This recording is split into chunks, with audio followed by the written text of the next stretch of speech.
if you are planning on re-trimming the seats in your Mercedes 107 yourself, you'll have to disassemble the seats first to get the covers on, and what you're likely to find is that a lot of the parts are pretty rusty, and if you just go along to a trimmer, they'll just put the rusty parts back on. But what we're going to do is actually stick all of these in a rust bath overnight and get rid of all of this rust. These ones here we will respray up, just sand that off with a wire wheel and just respray those with primer and then with a gloss black, and then we'll put the seat back together.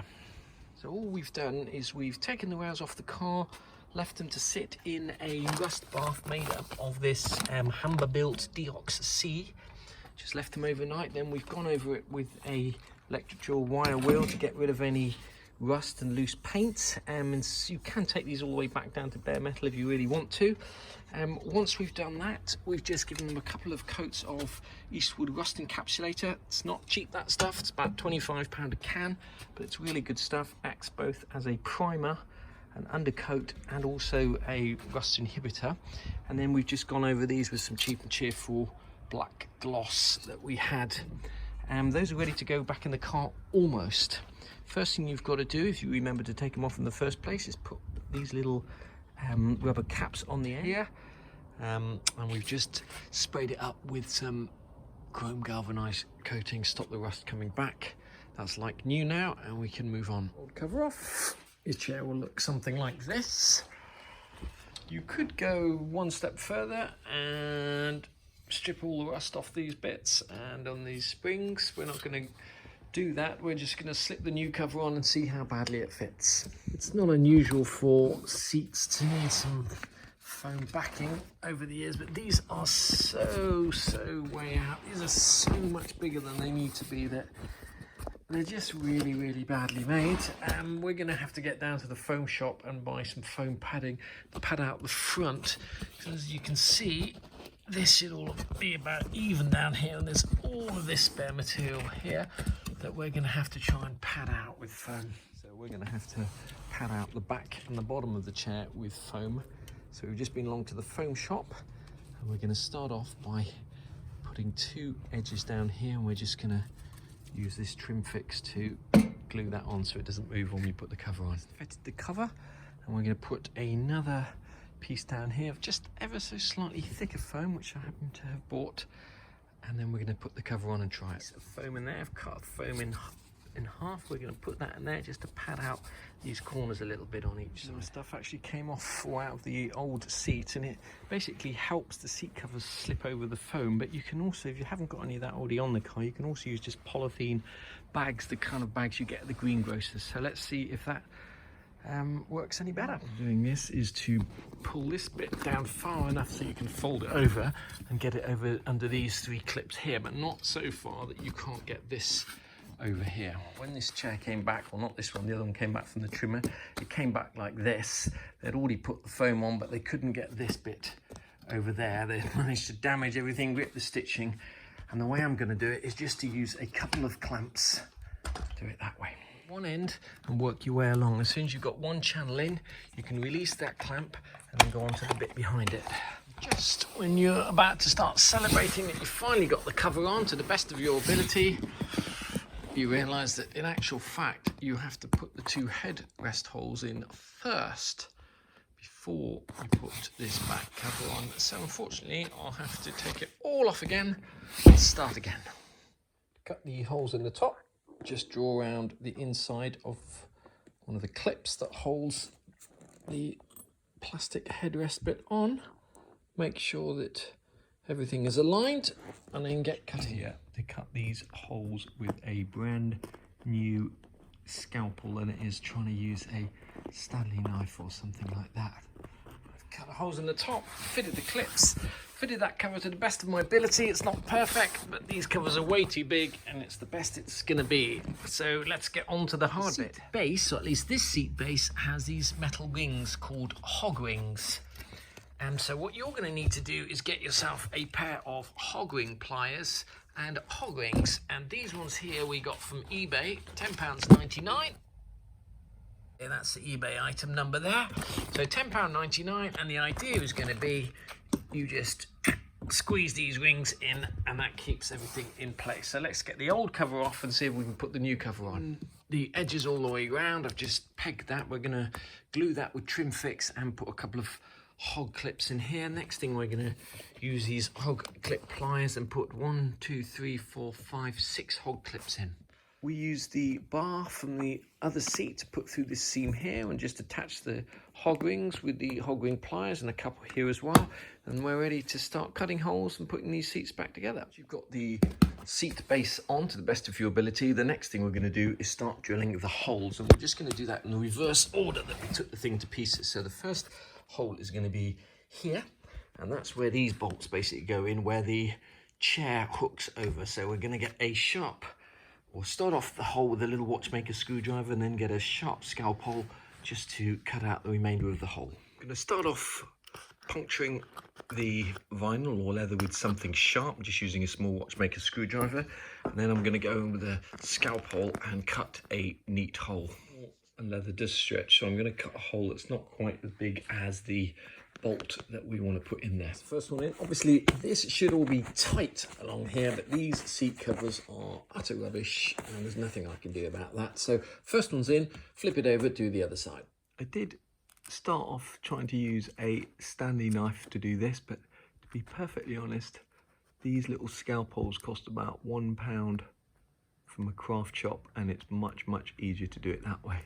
These fittings here were quite rusty when they came out of the car, and what I've done is sat them in a rust bath, freed them up and oiled them so they won't get rusty again for some considerable time. The screw head is actually got 2 flat edges like that, which is why I'm using a plumber's wrench to tighten that hole cut. Pains me to see all these creases here. They should all be tight. But no matter how many times I say it's not gonna change it. These are cheap covers that did not fit properly. So that's the second hole cut. Once you've cut your 2 holes in the side and put these end bolts in, the next thing we're gonna do is put the sliding mechanism on.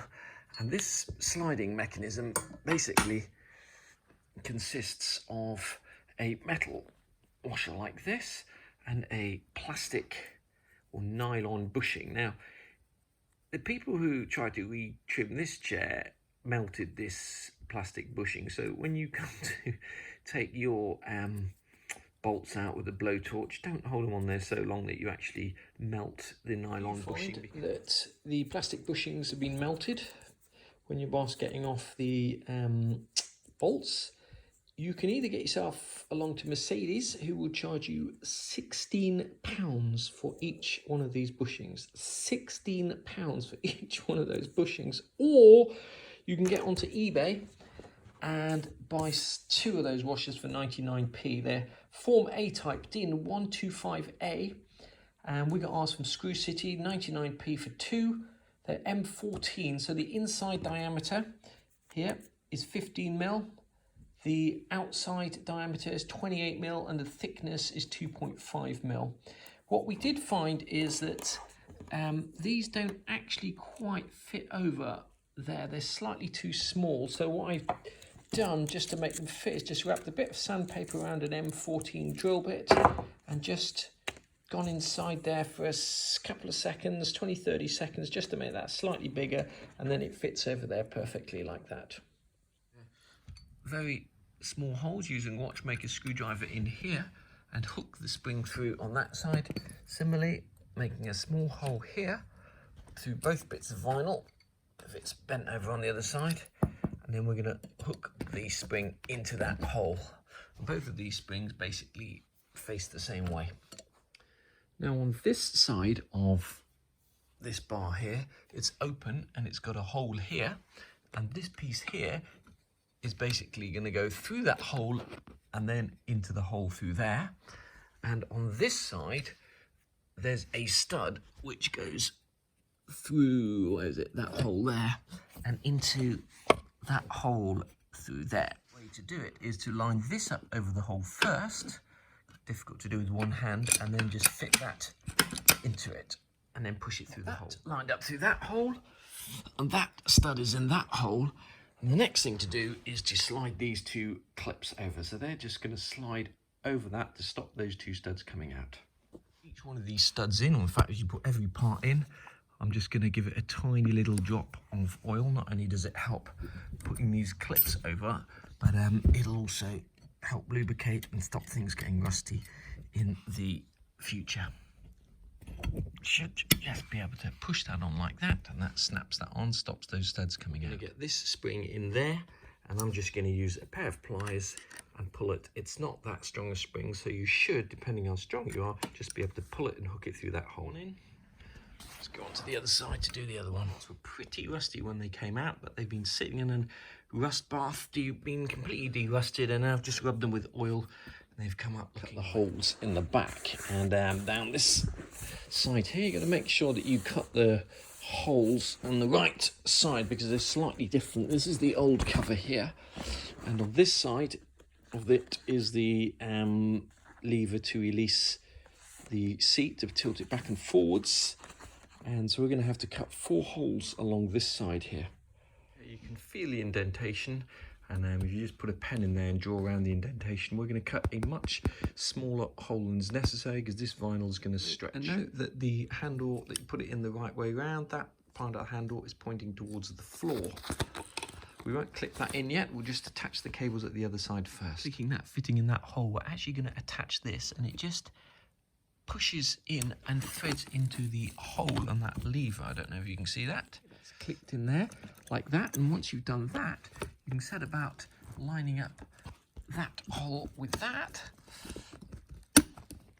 and then just putting on the little clip somewhere in the box like this. That will just slide over. Once again, I'm just going to put a dab of oil over there to make it easy for someone to take that off again. This should just click into place. And there we go. So we're going to mark and cut these 2 holes. And then we're going to go on to cut this channel here where the cable comes out. This bit is important. Having carefully extracted this without breaking it, and when I took it out, I managed to crack both ends because I did not cut a generous enough hole. So if you look at the old cushion there, you've got to make sure that you actually cut round the profile. The edges here will, are forgiving. Don't cut too small a hole and then try and force this thing in, because this plastic's pretty brittle, as you can see, and it's very easy to crack it. So don't make that mistake. Cut a hole big enough the first time to fit that in. Now, when you've cut the hole, you can just thread this through like that. This one on this side goes over all of the springs. We've cut the holes down here. We're just putting these screws in to keep it in place. Once again, this is far too loose here. This should all be tight, but unfortunately, covers are too big. This wire here goes over the springs until it gets to the last one, and then it goes under the last spring and just threads through. One more hole in here, and that is the hole for this bar here, which we've de-rusted, and the bar is basically what connects the, it's going to fit into here. It's what connects the handle for adjusting the seat height together. So we're going to make one hole here and one on the other side. Now, when you make those holes, be careful that you make the hole in the right place. I don't know if you can see that, but there's actually 1, 2, 3 holes in the metal. 1, 2, 3, and the hole that you've got to make is the middle one, just there. Once you're happy you've lined everything up, we now need to actually cut out bigger holes here and here, because these 2 fittings here and here should be sitting on the metal and not on the vinyl. Now, on the first screw, there's actually a ridge that you can trace around very easily, but here you're basically going to have to just draw a circle. You can either make a template or something, exactly that size, and cut out so that that there sits on the metal and not on top of the vinyl.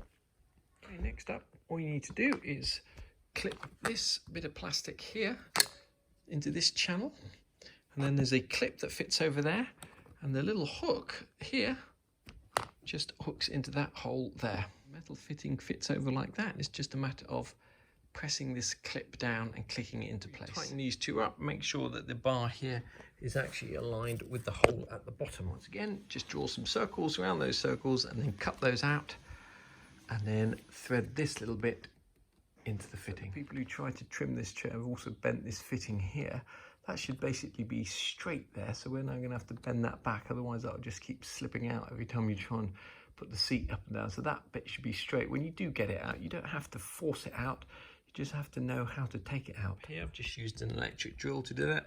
I haven't put thread lock on here because there's a good chance that I'll be taking these off and be trimming these in leather at a later stage.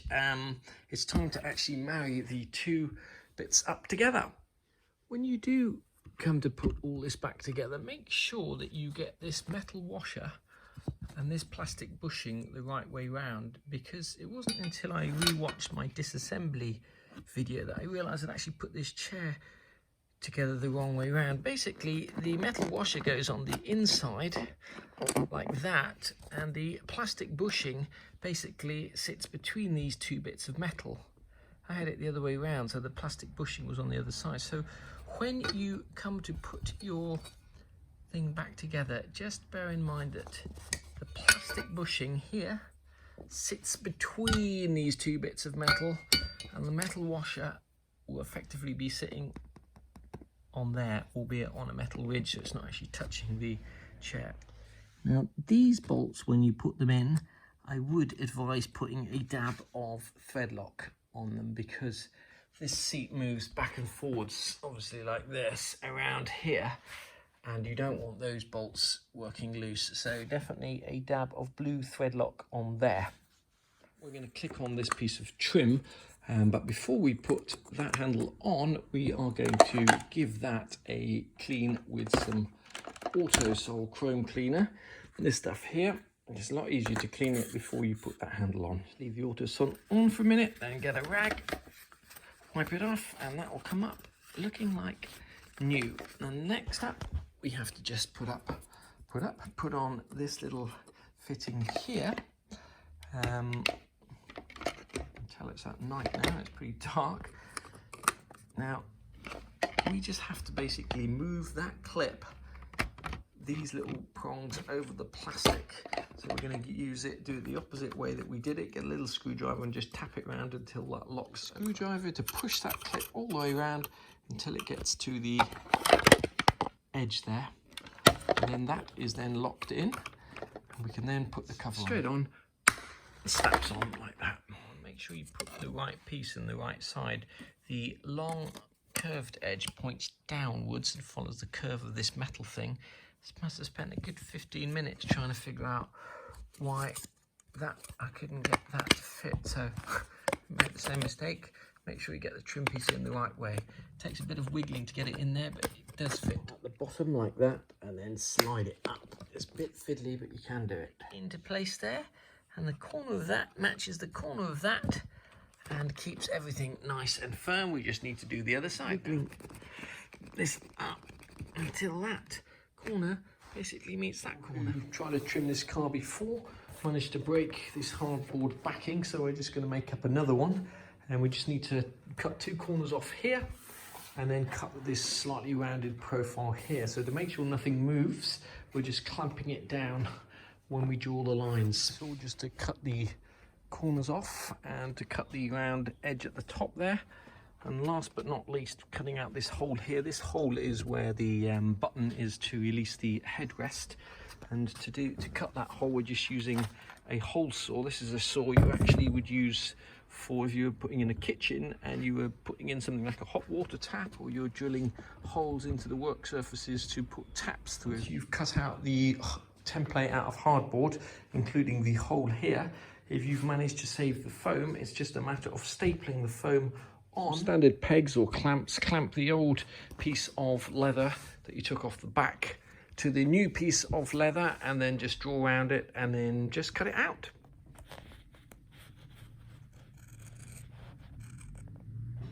The template.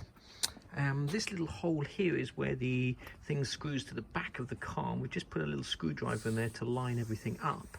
So what we're going to do now, first instance, is spray both sides of this with some Trim Fix adhesive. This is the stuff you'd use to stick the carpets in the car or the underbonnet insulation on your Mercedes. And then we're just going to press the two sides together And then we're going to probably go out and get ourselves an industrial stapler and staple the whole thing down after that. So let's get spraying and glue that down.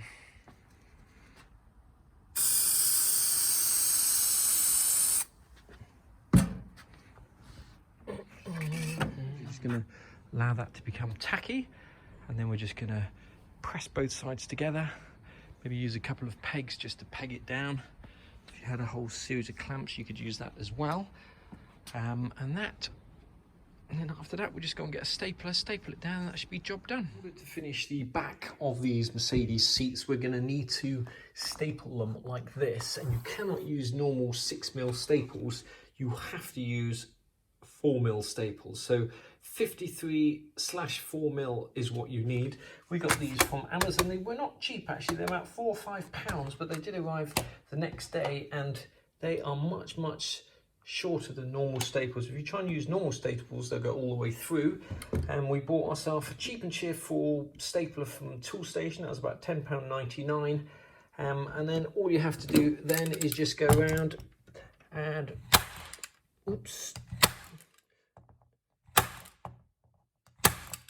staple it all the way around just the way it was before. It matters how many staples you use. They used, but on the original seats there was 10 down each side and about 12 around the top, and then these little bits were stapled down in that kind of pattern.